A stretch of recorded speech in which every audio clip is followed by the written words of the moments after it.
Bon, allez, on va commencer, même si on n'est pas nombreux. De toute façon, c'est une première, donc c'est intéressant comme c'est une première, c'est intéressant de commencer. Et je remercie Doris. Ah, là, je m'entends déjà. Et je remercie Doris d'avoir accepté de se prêter au jeu de l'interview par Zoom, ce qui est une grande première pour, je pense, à peu près nous tous, en tout cas pour moi. Voilà. Eh ben moi, c'est le deuxième, mais bon, c'est Voilà. bien. C'est vraiment bienvenue dans le 21e siècle. Hein. Et bienvenue surtout dans le confinement, hein, c'est surtout ça qui fait qu'on est obligé de faire les interviews comme ça. Mais bon, comme la technique ne cesse de s'améliorer finalement, ça devient presque comme si on était en direct. Oui, tout à fait. Tout à fait. Après, le risque, c'est de rester, c'est de continuer sur cette lancée et de rester confiné chez soi et de continuer voilà, de ne plus faire la démarche d'aller à des conférences ou à des rencontres, puisque finalement, on a tout devant chez nous. Bon, voilà, enfin, on verra. Moi, je dis chaque fois Doris, mais en fait, ton nom de plume, c'est Annette Fern. Voilà, qui était psychiatre et qui écrit depuis un certain temps, surtout des pièces de théâtre. Et là, ce roman duquel je voulais qu'on parle parce qu'il est quand même complètement d'actualité. Donc, c'est Les matzot sont cuites. Voilà, les matzot sont cuites. Donc, comme il y a la proximité de Pessah dans 2 jours, on est en plein dans le sujet matzot ou matzah au singulier. Et c'est ton deuxième roman édité on va préciser aussi, c'est Les Enquêtes rhénanes, hein, des éditions du Verger, donc c'est sous forme de polar, voilà. Et c'est ton deuxième roman de ce style, puisque avant, je crois que tu as surtout écrit des pièces de théâtre, c'est ça? Absolument, oui, c'est mes 2 romans, effectivement. Il se trouve que ce sont 2 romans policiers, donc édités, comme tu l'as dit, au Verger, avec l'éditeur qui est Pierre Marchand, que je remercie au passage parce que c'est grâce à lui que j'ai pu faire éditer ce livre. Également, je voulais remercier aussi l'illustratrice qui s'appelle Blue et qui fait toujours des très jolies Oui, c'est vrai. des très jolies couvertures. Et là, il y a même un indice sur la couverture. La couverture Exact. rend bien le, elle rend bien le livre. Et puis, il y a aussi, oui, une allusion au mode de meurtre, quoi. Mais je n'en dirai pas plus. Voilà. Voilà, exactement. Donc ton premier roman, hein, c'était Fais ta prière, Shimon Lévi. Et donc voilà, on est toujours dans l'univers juif alsacien. Et même, oui, alsacien. Et là, les matzot sont cuites. Moi, bon, il y a plusieurs thèmes et plusieurs idées qui traversent ce livre, qui m'ont beaucoup plu. Et ce qui fait que c'est un roman qui est très, très sympa à lire. Et encore plus, quelle que soit sa position, c'est-à-dire que l'on soit juif ou pas, si on ne l'est pas, on apprend plein de choses en l'occurrence. Et si on l'est, on apprend des choses et aussi on retrouve surtout, on retrouve un univers qui nous est plus ou moins familier, qui est celui du judaïsme alsacien. Donc d'abord, ton roman se passe pendant Pessah. Et alors j'imagine c'est pas un hasard vu le premier Feta Prière Shimon Lévi. En quoi est-ce que la fête de Pessah ou bien la fête juive, en quoi est-ce que c'est un cadre propice à l'imagination et à la création d'un polar? Oui, alors c'est vrai que les fêtes juives, c'est quelque chose qui est à la fois ancien et nouveau, c'est-à-dire que les fêtes juives existent depuis extrêmement longtemps, donc comment dire, elles se fêtaient d'une certaine façon à l'époque du Temple, et puis ensuite il y a eu toute la diaspora et comment ça se vivait dans la Galoute. Et donc, il y a énormément d'écrivains qui ont écrit là-dessus, en particulier Sholom Aleichem. Et donc, je me permets de citer le livre que j'ai traduit sous mon deuxième nom, c'est-à-dire Doris Angel, donc qui s'appelle Au fil des fêtes, puisque c'est là ça se passe au niveau des fêtes, des différentes fêtes. Voilà. Et donc, c'est intéressant de voir comment ces fêtes qui étaient fêtées donc, dans l'Antiquité, qui étaient fêtées effectivement de façon traditionnelle à l'époque, pendant des années. Là, Sholom Aleichem décrit au 19e, début du 20e, et ça continue aujourd'hui.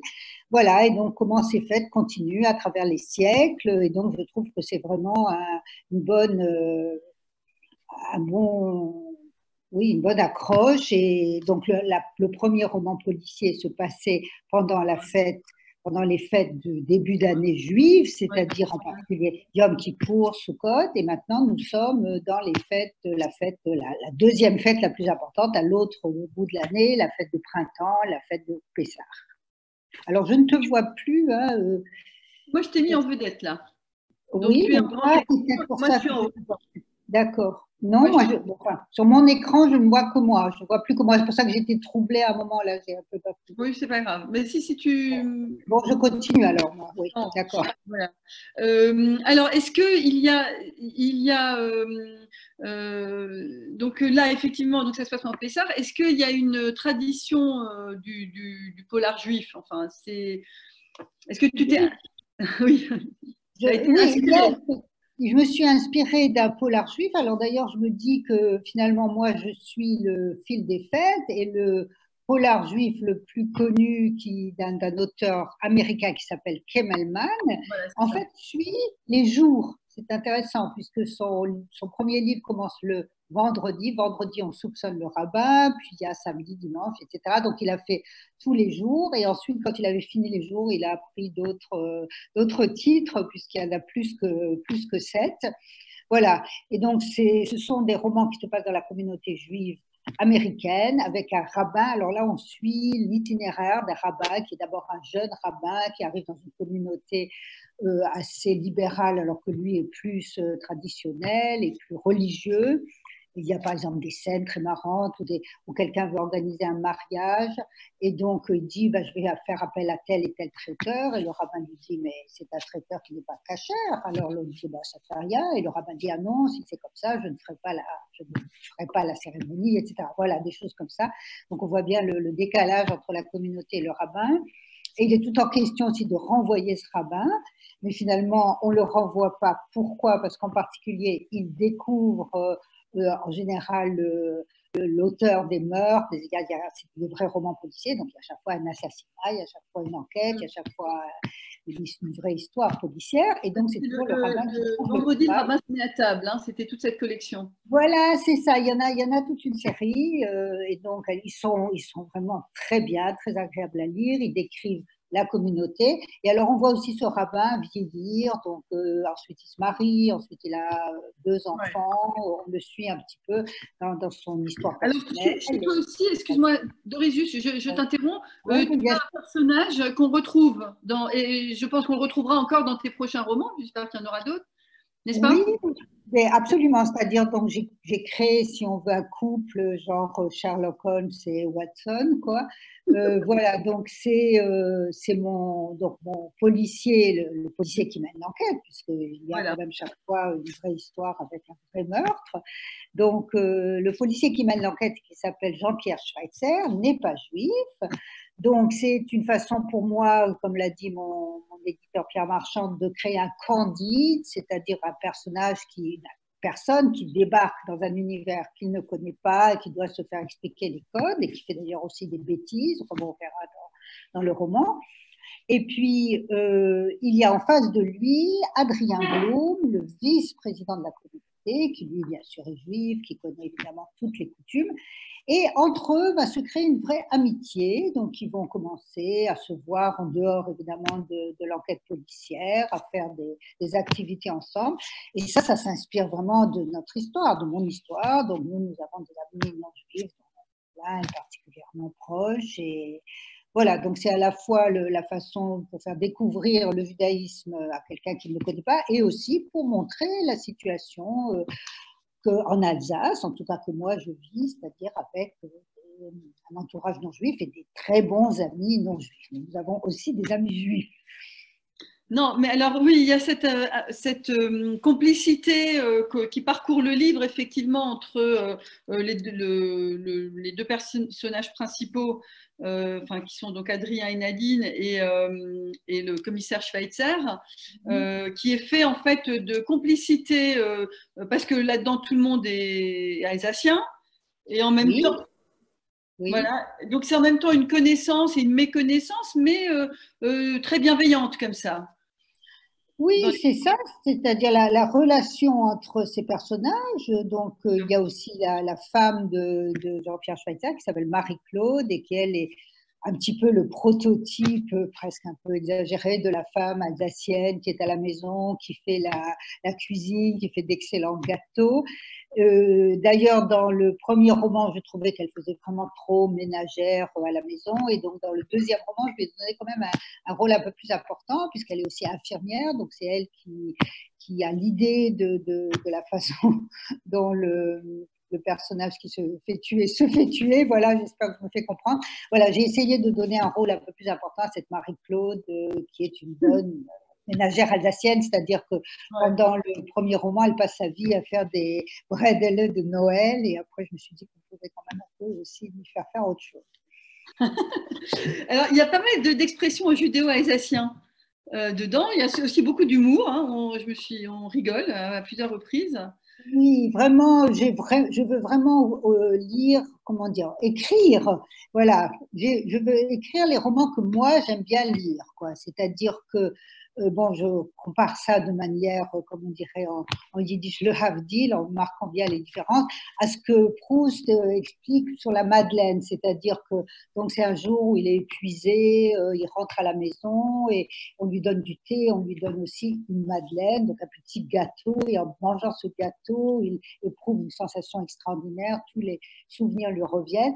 Voilà, donc pour moi, un bon roman policier, c'est un peu comme ça, c'est-à-dire on rentre à la maison, on est fatigué, le soir, bon, on a eu une journée difficile, et puis on se plonge dans un bon roman policier qui est agréable à lire, avec de l'humour, avec des personnages sympathiques, bon, même s'il y en a un qui est un meurtrier, mais enfin, disons, bon, un petit peu à l'Agatha Christie aussi, qui se passe dans des milieux quand même assez, comment dire, Est-ce que tu peux nous dire un petit peu comment est-ce que tu travailles pour faire un roman comme ça?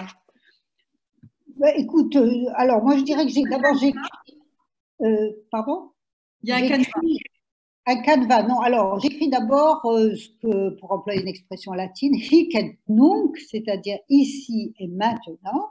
C'est-à-dire que je décris vraiment la société contemporaine et la société alsacienne. C'est-à-dire que je décris ce que je vois sous les yeux.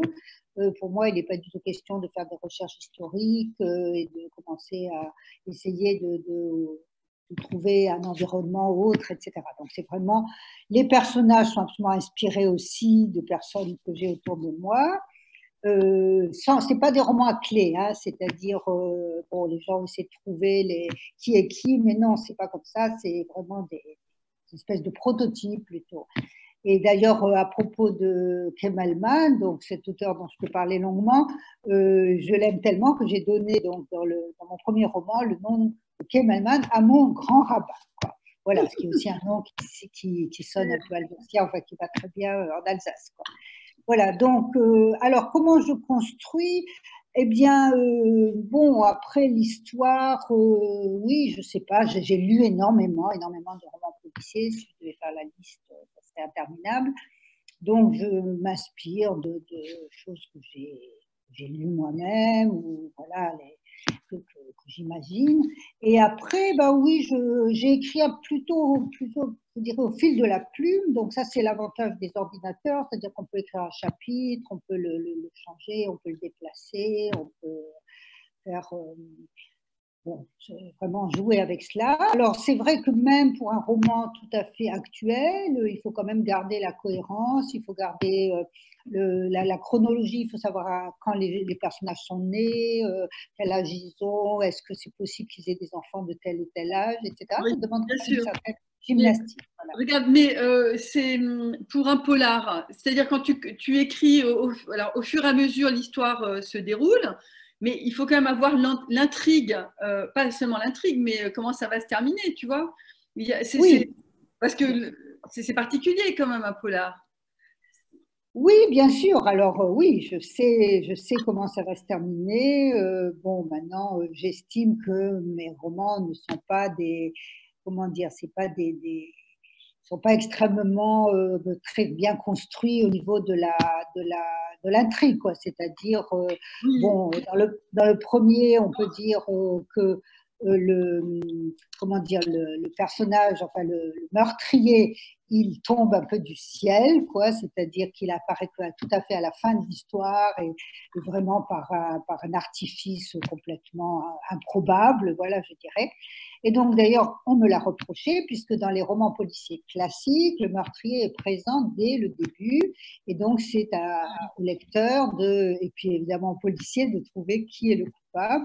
Donc, dans le deuxième roman, c'est plutôt comme ça, mais c'est pas non plus. Donc, pourquoi est-ce que tu écris des romans policiers? Pourquoi est-ce que tu n'écris pas des romans tout court? oui, alors pourquoi? Bah, tout simplement parce que je peux un peu raconter comment ça s'est passé pour ce premier roman, c'est-à-dire que donc Les Enquêtes Renan, c'est une série policière qui fait partie des éditions du Verger, et mon beau-frère Pierre Kretz a écrit un roman dans cette collection qui s'appelle Le Disparu de la Route des Vins, un bon roman policier, je le recommande. Et donc, un jour, il me dit, écoute, voilà, dans cette collection, il n'y a pas beaucoup de femmes qui écrivent, et puis il n'y a surtout rien sur la communauté juive. Donc, pourquoi tu écrirais D'accord. pas quelque chose? Voilà. Et donc, Et tu avais donc, déjà écrit, à ce moment-là, tu avais déjà écrit des pièces de théâtre. voilà, j'ai essentiellement écrit des pièces de théâtre qui étaient d'ailleurs aussi des commandes, hein. C'est-à-dire la première, c'était il y a très longtemps, en 92, je crois, c'était Nous sommes tous des juifs alsaciens, à la demande de Roger Siffert. Et j'ai aussi écrit pas mal de pièces pour un atelier de théâtre que dirigeait ma sœur Astrid Rulf et Théâtre. bon, qui a marché pas mal. Et d'ailleurs, j'ai retrouvé puisque je fais du rangement, puisque le confinement égale rangement. Donc, j'ai retrouvé un article que tu avais écrit dans l'Éco-Unir sur une de nos pièces. Moi? Voilà. Ah Donc, oui. oui, oui, toi, signé de ton nom.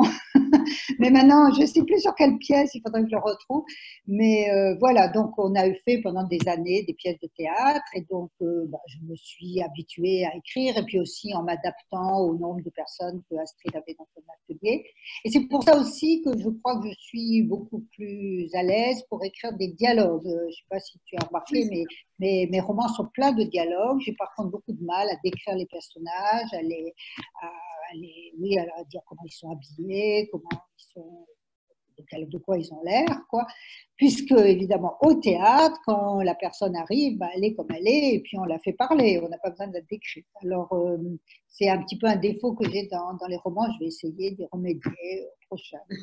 oui, si on peut appeler ça un défaut, c'est pas vraiment un défaut. En tous les cas, c'est très théâtral, c'est-à-dire c'est très visuel en fait, hein.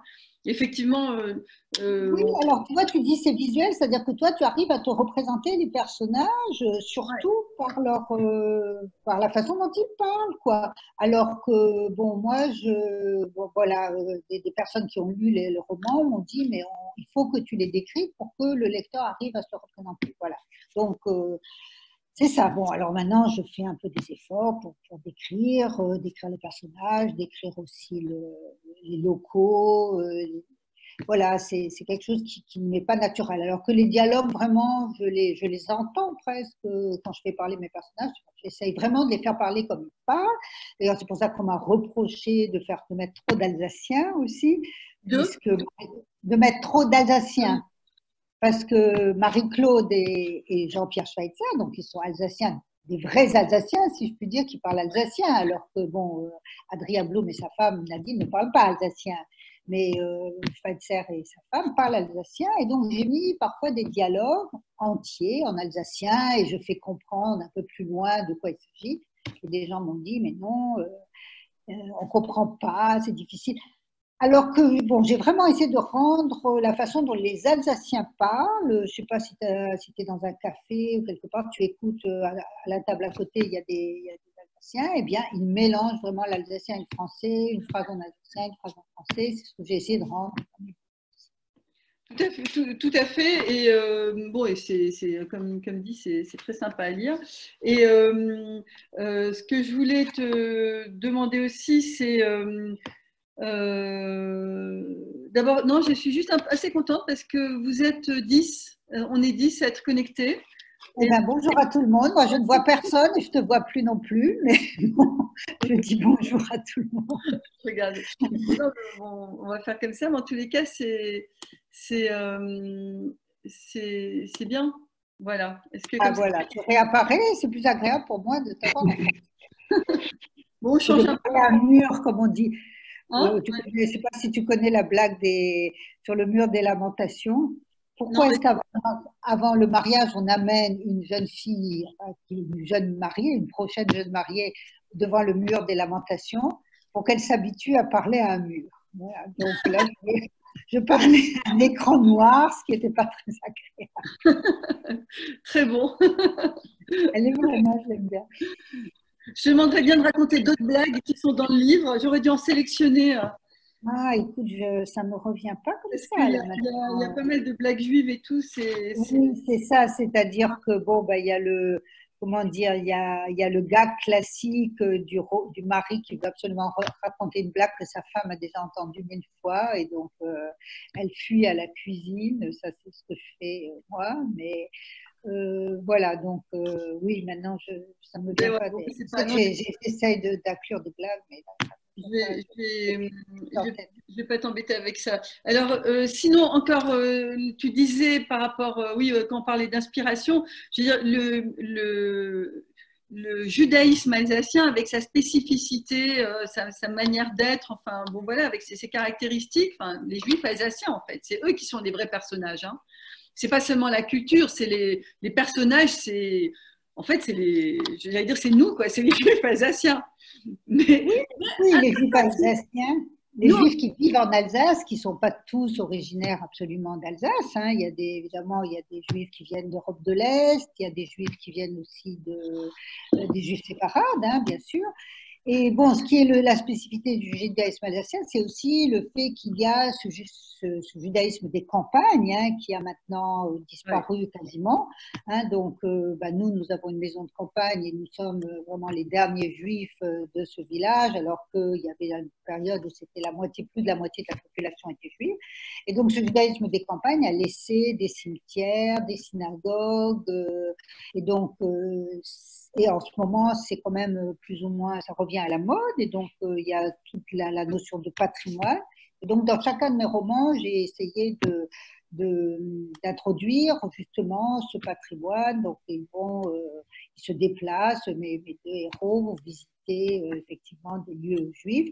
Et un des lieux juifs tout à fait existants, c'est une fabrique de matzot, hein, la fabrique de matzot qui est sous forêt, donc j'ai représenté dans mon livre. Ça, c'est aussi une particularité alsacienne. Hein. Oui, d'avoir des fabriques de matzot sur le territoire.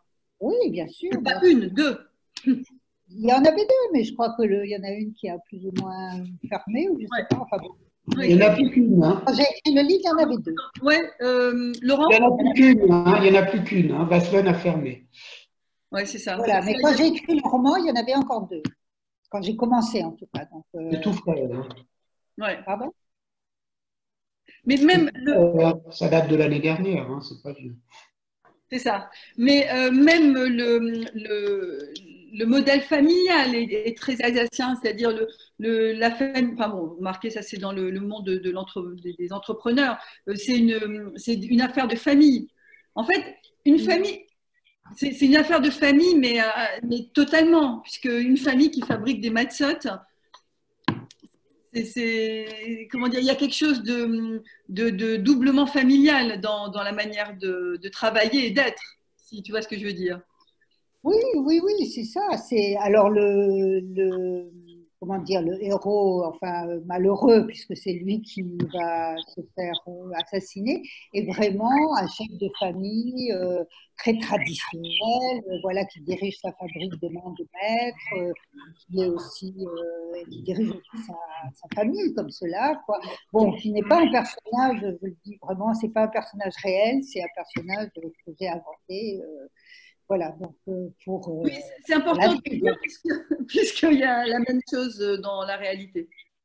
Voilà. Absolument, mais c'est tout à fait bon. Comme je l'ai bien précisé dans l'introduction, j'ai dit il y a effectivement 2 fabriques de matzot en Alsace, ce qui était le cas quand j'ai écrit le livre, mais toute l'histoire est complètement inventée. Voilà, parce que il faut quand même être prudent quand on écrit. Et moi, j'écris vraiment, je t'ai dit, j'écris de façon imaginaire. Et mes personnages sont des prototypes, des stéréotypes. Ce ne sont pas des Les personnages. personnages sont Des prototypes ou des stéréotypes, quoi. C'est-à-dire, comme tu dis, le juif alsacien, tel que moi je le vois, évidemment. Et donc, c'est. Voilà, et c'est pas. Je ne sais pas si tu as eu, je t'interromps encore, si tu as eu cette impression, c'est que le juif alsacien, comme tu dis, comme toi tu le vois, comme moi j'en ai vu aussi, j'en ai connu beaucoup. Mais ce sont des personnes qui aujourd'hui sont âgées ou n'existent plus en fait. Hein. Ouais, Il y a un certain, ouais.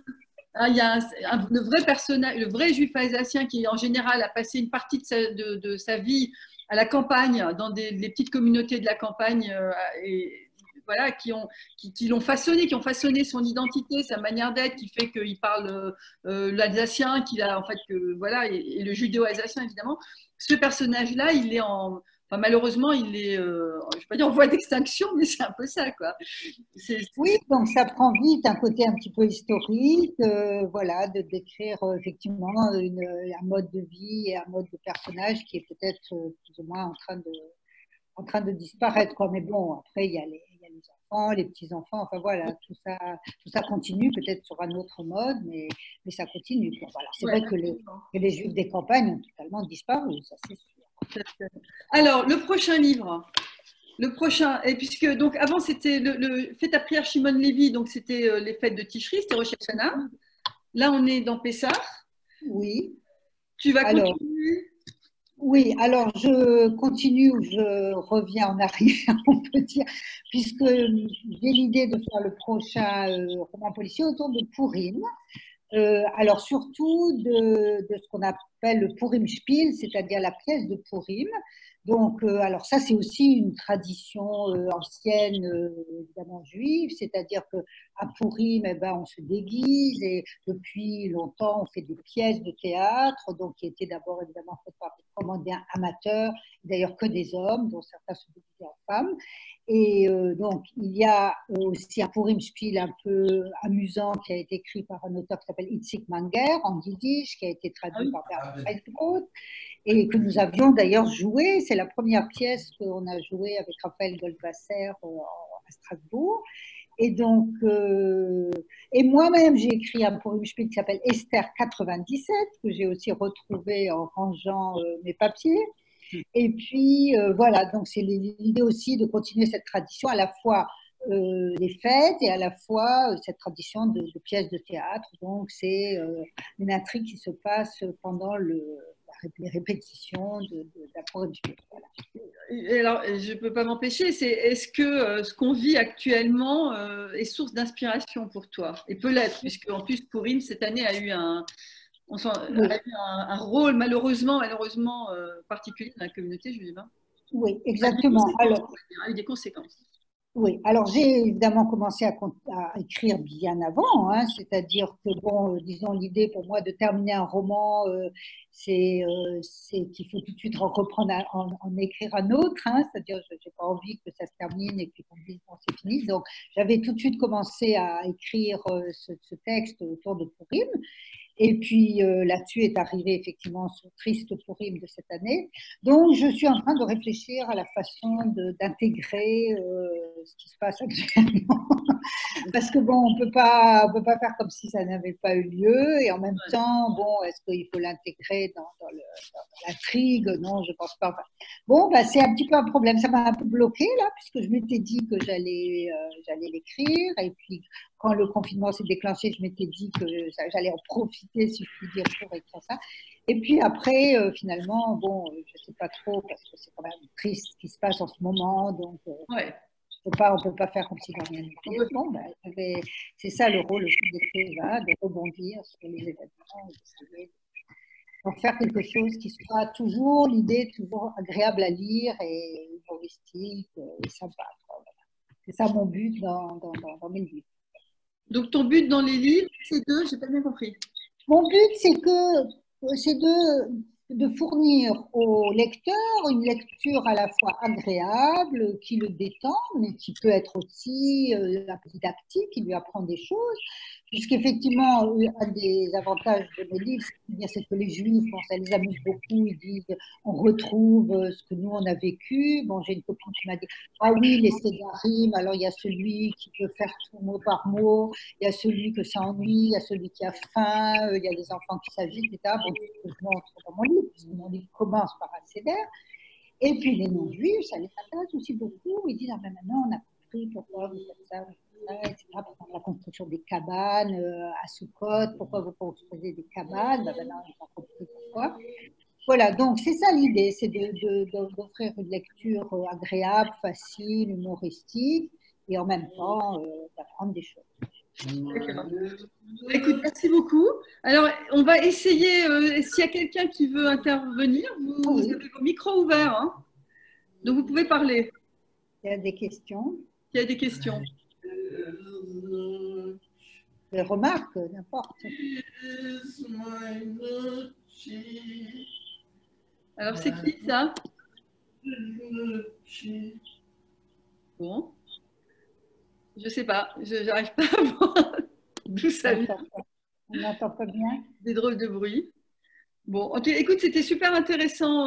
Enfin, moi, Merci beaucoup à toi, merci. Et puis, merci au consistoire. Yoav a disparu là, mais vraiment merci au consistoire d'organiser ça parce que c'est une très très bonne idée. Voilà, et puis on peut souhaiter Pessar Kacher de Saméar, hein, à goût de Pessar. Ouais, de passer de bonnes fêtes de Pessar à tous. Et voilà, et puis profitez, portez-vous bien, restez à la maison. Enfin, je ne vais pas en rajouter puisqu'on se le dit tout le temps. Et un petit rappel en tous les cas pour les matzot sont cuites de Annette Fern, qui se déguste, qui est un livre très sympathique et très agréable à lire. Voilà. Donc, je vous remercie. On continue demain, je crois. Laurence. Oui, Gabrielle, je voulais te demander, est-ce que tu as l'intention de refaire une émission pour qu'on puisse l'annoncer de façon plus claire sur le site? Ouais. Bon, alors oui, normalement demain, donc à la même heure, on fait avec. Je vais interviewer Eric Nataf. Eric Nataf, qui est médecin et écrivain, et qui a écrit il y a 10 ans, ou il y a même un peu plus que 10 ans, il a écrit Autobiographie d'un virus, et qui était c'est un polar, très bien. Voilà, alors je fais chaque fois en rapport avec l'actualité. Et parce que mais c'est vrai, c'est très marrant. Oui, c'est moi qu'on peut dire les matzot et le virus. Bah ouais. Donc c'est complètement avec l'actualité, autobiographie. Et à l'époque, son livre avait eu un beau succès d'estime. Il était publié chez Odile Jacob. Et là, on est vraiment, c'est très drôle parce que c'est vraiment le réel qui a rattrapé la science-fiction, quoi. Et donc lui, il a plein de choses à dire aussi là-dessus. Sur ce qu'on vit actuellement. Voilà. Et donc, Eric sera avec nous demain à partir de nouveau entre 4 et 5. Voilà. Et alors, je n'ai pas son livre sous la main. Par contre, mercredi, veille de Pessah. Tu auras un peu plus de mal à avoir des auditeurs. Nous, aujourd'hui, on a du mal à avoir des auditeurs à 14 h. Ouais, ok. Ouais, donc mercredi, ce ne sera pas évident. Mais je suis d'accord avec toi. Mais alors, sinon, on reporte celui du mercredi parce que même pour moi, ce n'est pas évident mercredi. Je pense que c'est plus sage. Ce sera plus sage. Je suis d'accord avec toi. Ok. Alors, on va laisser Eric Nataf demain à 4 heures. Parfait. Et puis, le suivant, ça sera eux. Je vais leur dire qu'on va reporter.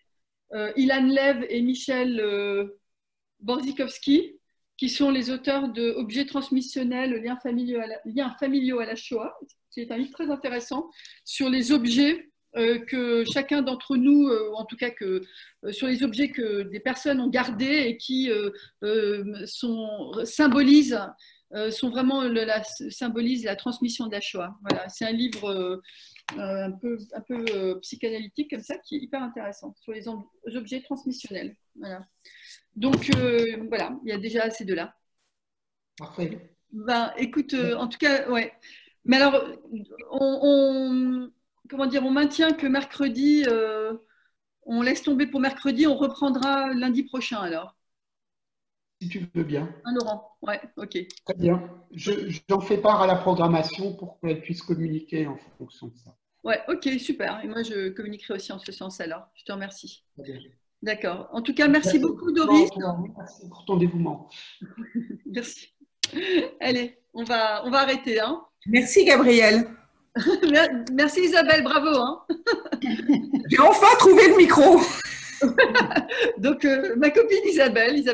Mais j'ai tout écouté. Et moi, je souhaite une bonne Pâques à tous ceux qui ne sont pas de la communauté. Non, à tous. Ah oui, voilà. D'accord. Merci. Merci. Tu as raison. Bonne Pâques. Ça tombe en même temps, en plus, cette année. Oui, absolument. Ouais, bonne fête à tous, en fait. Hein. Voilà. Merci. Allez. À bientôt. Hein. Au revoir. Raksamea. Aksamea. Allez, hop.